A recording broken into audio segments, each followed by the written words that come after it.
Were we doing a dance break in the beginning? I guess so. I guess this is the thing now. We just decided. Here we are, dancing. That was like jello jiggling, but whatever. We're doing it.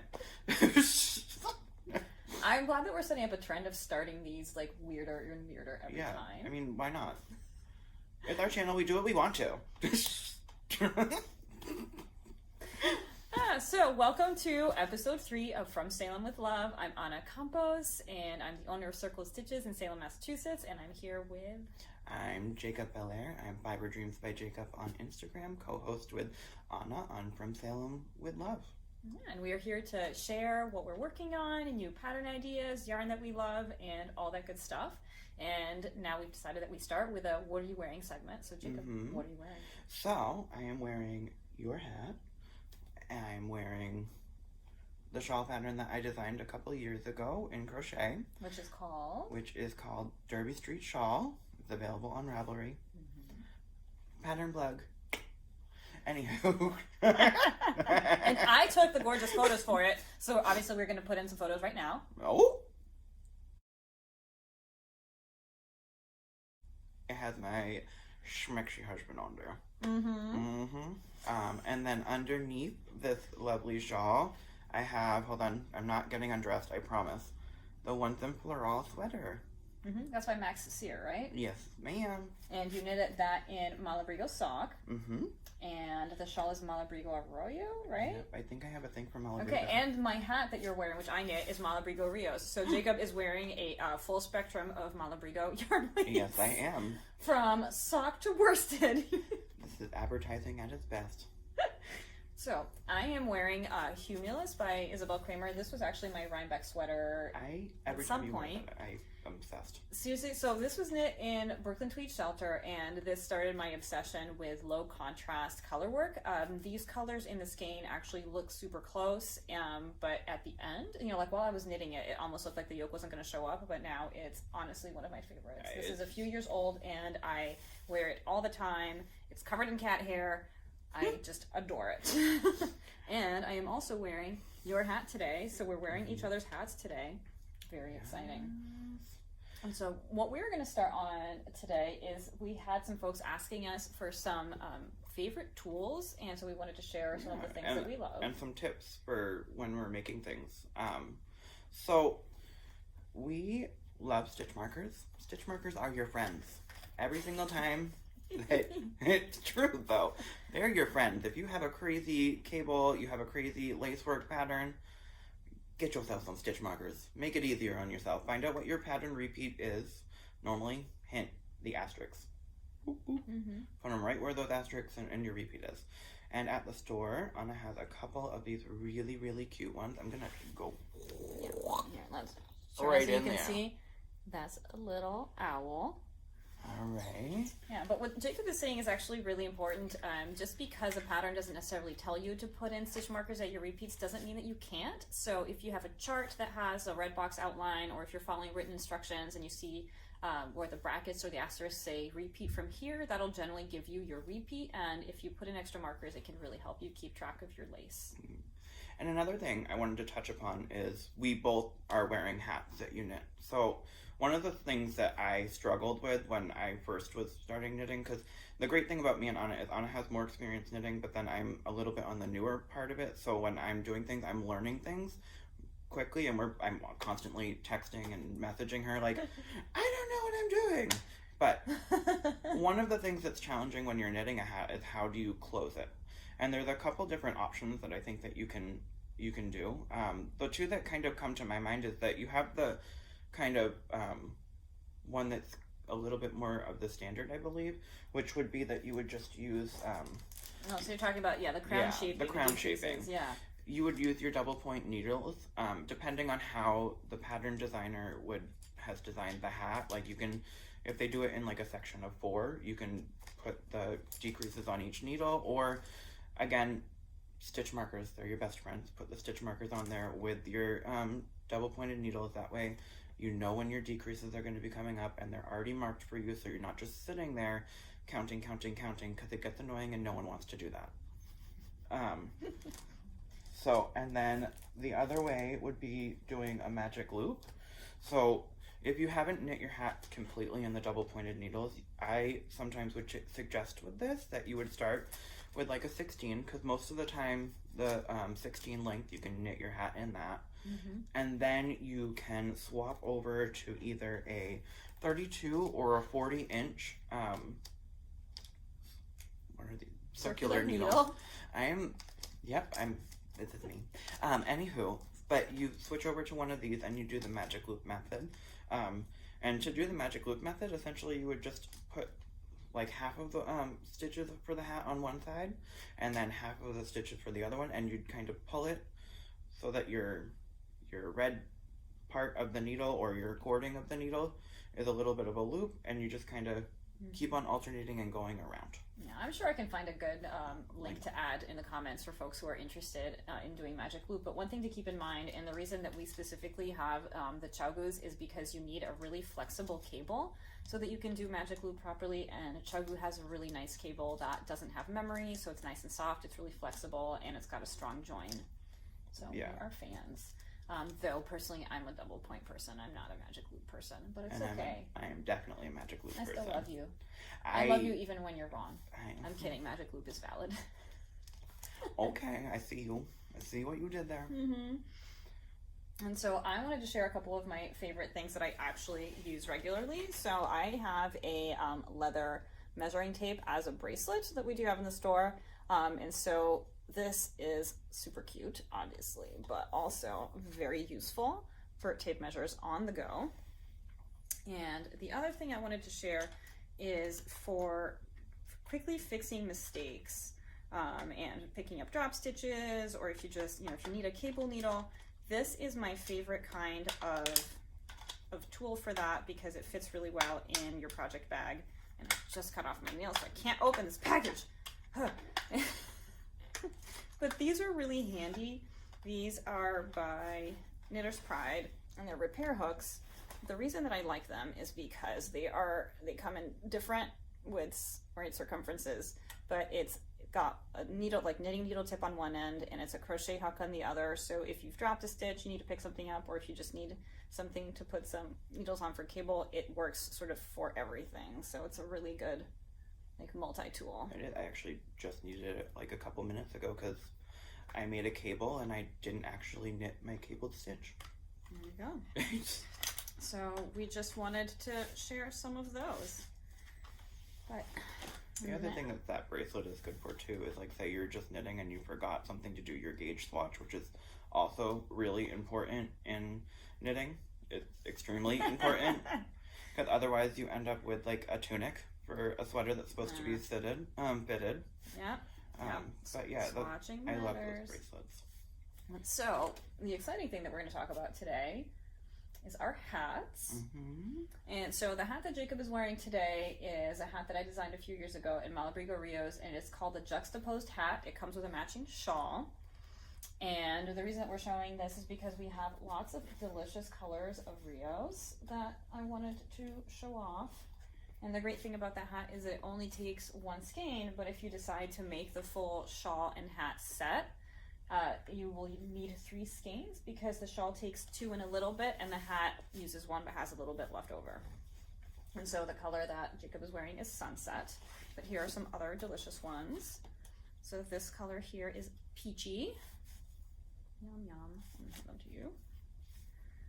And I'm trying to be better about giving folks colors that aren't necessarily my palette. I like dark, really saturated colors, but recognizing that they're also beautiful. This is Valentina. It's a really beautiful soft pink. I love the Malabrigo tonals because even though it looks maybe a little simple in the skein, when you knit it up, you actually get that really nice tonal variation in the dyeing. This is more my type of color. This is Sabiduria. I'm making a bracket. Yeah. Sorry. It's beautiful, beautiful purple. Go. This color is Aquamarine, and it's light blue with just a hint of lavender. It's super, super pretty. This is for folks who like a little bit of color in the winter. This is called Living Coral. Nice and bright. Of course, I had to bring Frank Ochre. Like, it's just the best. Like, I don't think I even have to say anything. It's just delicious. And honestly, when it's dark and gray and horrible outside, when you knit this, it just is an injection of sunlight. It honestly helps a lot. And this is one of my favorite colors, Marte. It's, you know, reds with some, like, you know, pops of like a little bit of teal in there. It's really gorgeous. And for folks who like neutrals, this is a color called Whole Grain. And it's neutral, but you can see it still has a bit of variation. So it has some spots where it's a warmer color and it's a little bit cooler here. So you can get something that's neutral, but still has some hand-dyed depth and beauty. So here you go. And so those are some beautiful Malabrigo Rios options if you want to whip up a quick hat. And I'll definitely pop the link for that in the comments. But the really important thing that we're going to talk about today is this amazingness. So this is my Biting Spirit pattern. That you just released. That I just released. It is in memory of my dad. All the proceeds for this hat are going to be going towards cancer research. I also, there's a couple different options. So this one is doing the brim in one solid color and then you do your color work in there. But I had a different idea for it as well, brought to me a little bit by Ana, and that would be that you could do it in a different color for the brim, and then your main color that's in the pattern would be one color, and then your contrasting color. And the reason that I kind of like this idea is that if you chose to do a Spincycle yarn, it'll show off more of the gradient in the Spincycle, and you get more of that color variation. Also, you can see, as I mentioned before, I do stitch markers every single time when I do my decreases, and I'm just about to switch over to the longer needles to do my closing off. But let me hold this up closer so people can see. Yeah, so Spincycle yarns, for folks who aren't familiar with them, they're fractal dyed and spun, so you get that beautiful gradient. Yes. And you've picked out some color combos, right? So I am bad with picking out the neutral colors. I tend to be very, again, this is the reason that we're best friends. I am high contrast, high bright colors. That's just how I like to pick my colors. It shows that your glasses match my bracelet. And they like, do. Look at that little detail. Little detail right there. All right, so the first combination that I did, I just felt like this would be kind of a cute, like, little solid color that you would really definitely see the contrast in the color work and the main color. So this first set is in Arbor Wreath from Brooklyn Tweed. And then this second one, let me find the color. That's Klimt. That's Klimt, and that's also from Brooklyn Tweed as well. Yeah, so these yarns are, you know, spun in New Hampshire, which we like, you know, supporting small or local yarn production. This is a really beautiful woolen spun, this is a worsted spun, so it's a nice tight twist. It's going to give you really beautiful crisp stitches so that you can see the pattern really well. So Brooklyn Tweed Arbor is always a good choice. All right, and then another combination, again, the hat that she's wearing is done in Bien Aimee and also a Spincycle. Yeah, so this is the Mourinho Dk by Bien Aimee, right? And this is Spincycle Dream State. So I did a couple combinations of those. So this one is Nostalgia by Spincycle, and I thought it would look really great with this one by Bien Aimee. That one is Caramel. Yeah, so Bien Aimee is hand-dyed, so you get that beautiful tonal effect to it, and the Nostalgia is fractal dyed, so it'll knit in a gradient. And then also I just chose a whole bunch of different options and different brands of yarn, I guess. Yeah, that's good. So I did another one with Spincycle in the midsummer, and then I thought maybe a Nightshades would go great with that. And this color is 1257. So the Nightshades, we've talked about them before, but these are spun in New Hampshire at Harrisville Designs, and they are black yarns marled with just a little bit of color. So 1257 is marled with, I think this one's a little bit of brown. It's really beautiful, and so it gives it a little bit of softness for when it contrasts with the Spincycle. So this one will knit up in a gradient. And then again, my last one I chose, and again, we were trying to do colors that maybe wouldn't be our palette, but they would also be great for anyone that likes these type of colors together, just like a neutral and a kind of pastel-y type of situation moment. And these are both, again, these are from Brooklyn Tweed. This one is Degas, and then this one is Sea Glass, and I thought that they would look really nice. Yeah, that'll be a nice, again, this is going to be a low contrast stranded color work, sort of like this. So that'll be nice and subtle. Awesome. Yeah, and so one of the things that we've talked about, and you've brought it up with your Fighting Spirit hat, is that we're both using knitting as a way to process difficult things that are happening in our lives, right? And this is part of why we're doing this, is to really sort of show that, behind all this stuff that you sort of see, in a more curated social media, that, we are real people, and that knitting really is, an important part of our lives. And we shared in our first episode that we were doing these designs inspired by our fathers who we lost. And as a reminder, my last shawl was the Nebraska shawl that was in memory of my dad. It is sideways like that, right? And my grandmother, my dad's mother, obviously has struggled a whole lot with losing my dad. He was her youngest child, and she's an amazing knitter and crocheter, but now she's 93 and she can't do that so much anymore. And so I've done my best to hand make things for her now to show appreciation. And I had hand dyed some yarn and knit her some shawls, and she was just really, really moved. And I put out very briefly a call on Instagram for if anyone wanted to knit some shawls to help me bring her some love. I'm actually, at the time of this episode airing, I'm actually back home in Brazil visiting for the first time since my dad passed to visit my grandma, because she's not doing so well either. But I wanted to just sort of shower her with like the love that we can feel with knitting. And so I got an amazing response, and a bunch of folks sent me beautiful shawls to take home to her, and I wanted to show them off because I really appreciate it. So this one was from Lisa. It came with a note. And this is a beautiful worsted weight shawl. And I'm going to find out what all these patterns are and link them for you folks. But I'm just so touched to be able to bring her all these beautiful things. So this shawl actually was made by Amy of La Bien Aimee. She mailed it to me all the way from Paris to give to my grandmother. And isn't that beautiful? Look at that detail. So this isn't a fingering weight. This one is from Tessa, also with a note for my gran. And she knit this in actually 2 of my Toil and Trouble hand dyes and a Malabrigo sock. So that's really beautiful. Thank you. So thank you, Tessa. This one here is from Jennifer. This is a beautiful single ply fingering weight. So beautiful.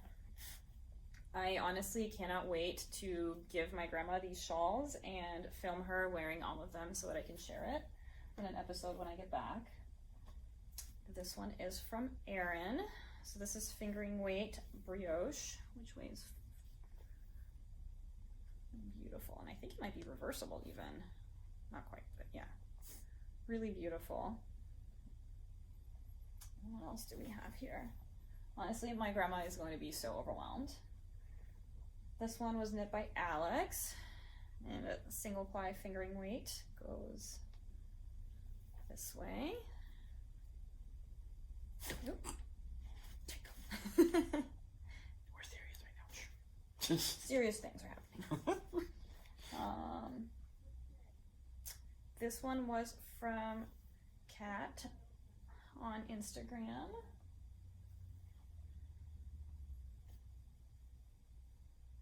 Really beautiful.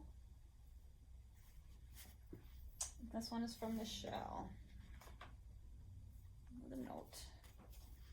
You know what? I know that Sarah also sent one in, and I'm realizing it's not in my pile, but Sarah, I definitely got your shawl, so thank you for that as well. So this one's from Michelle Yanofsky, and this looks like 2 fingering weights held together to make a worsted to give it a marled effect. I think this is Age of Brass and Steam, but I will double check.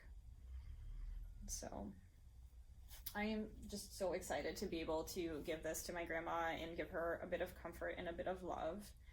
So I just think it's important to remember that, you know, knitting can really help us when we're, you know, going through this stuff. And it's a way to show love, and, you know, that's why I'm so passionate about doing this, you know, so passionate about my shop and sharing knitting, because it's so healing for everyone on, you know, on the end of the person knitting, on the end of the person receiving. And, you know, it's been so many years since my grandmother has been able to knit, and she's just going to be just so overwhelmed with this outpouring of love, and I so appreciate it. And yeah, so that's what we've been up to. We hope that you're continuing to enjoy hanging out with us. Please like, subscribe, and share, and let us know what you'd like to hear more about. All right. See ya, everybody. Bye.